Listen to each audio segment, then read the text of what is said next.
Kamu kira aku lagi pengen bikin video sekarang? Jawabannya tidak. Tapi aku tetap harus membuat video karena ini adalah bagian dari kedisiplinan aku dalam menjalankan series PPT ini. Kita masuk ke dalam series PPT halaman 25 dan hari ini pembahasannya tentang disiplin itu wajib. Oke, kita masuk ke dalam chapter pertama, cerita pengalaman. Pengalaman pribadi aku yang saat ini banget lagi terjadi adalah aku nggak pengen bikin video. Aku rasanya ngantuk banget, capek, pengen tidur dan kalian sendiri juga ngelihat mata aku tuh kayak udah sipit setengah mau ketutup. Tapi aku tetap bikin video karena ini adalah bagian dari hal yang harus aku jalankan. Dan emang ada pesan yang lagi pengen aku sampaikan kan ke kalian. Dan terutama ini pesannya untuk diri aku sendiri sih. Kalau aku menunjukkan ke diri aku, kalau aku itu juga bisa disiplin. Kalau aku juga bisa meskipun nggak di kondisi yang nggak mood, bahkan ini kayak bener-bener udah kayak capek banget gitu rasanya. Kayak cahaya ilahi ya muncul dari depan muka aku, sampai bayangannya keras banget di belakang. Oke, aku ambil aja contoh dari yang lain lah ya.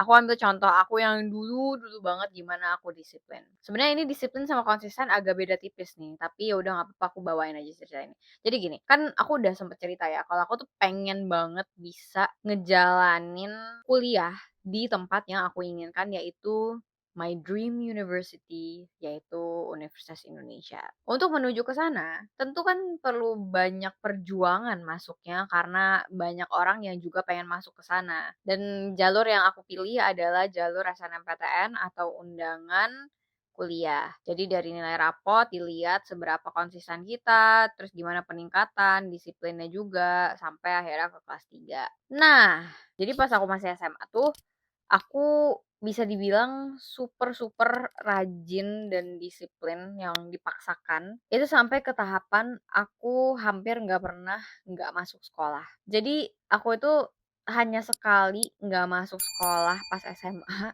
gara-gara waktu itu aku sakit dan sakitnya itu karena aku terbuli dan stres. Nah di momen itu aku sebenarnya, waktu itu ke puskesmas ya, dan itu pun juga setengah hari doang, setelah itu aku balik lagi ke sekolah karena aku ngerasa kayak nggak nyaman banget kalau misalnya aku sakit, tanda kutip, "sakit kayak gitu doang," gitu ya. Jadi akhirnya aku balik ke sekolah dan setelah itu aku ya udah lanjut. Bahkan pas teman-teman lagi pada field trip dan orang-orang yang nggak ikut field trip itu stay di kelas, aku tetap masuk sekolah. Aku tetap datang ke kelas untuk belajar. Nah itu yang yang aku bisa bilang kayak ini konsisten plus disiplin. Disiplin pun juga banyak ya bentuknya kayak disiplin waktu, disiplin semuanya sih. Dan itu aku rasa pun juga berat. Sampai sekarang aku ngerasa masih struggle juga tentang disiplin waktu ini karena entah kenapa tuh godaannya banyak banget gitu sampai ke tahapan bisa beneran tepat waktu. Misalnya tepat waktu apa kayak janjian, tepat waktu ngerjain sesuatu, ngumpulin sesuatu, deadline gitu kan. Itu kayak ya ampun kenapa ya rasanya kayak kejar-kejaran banget.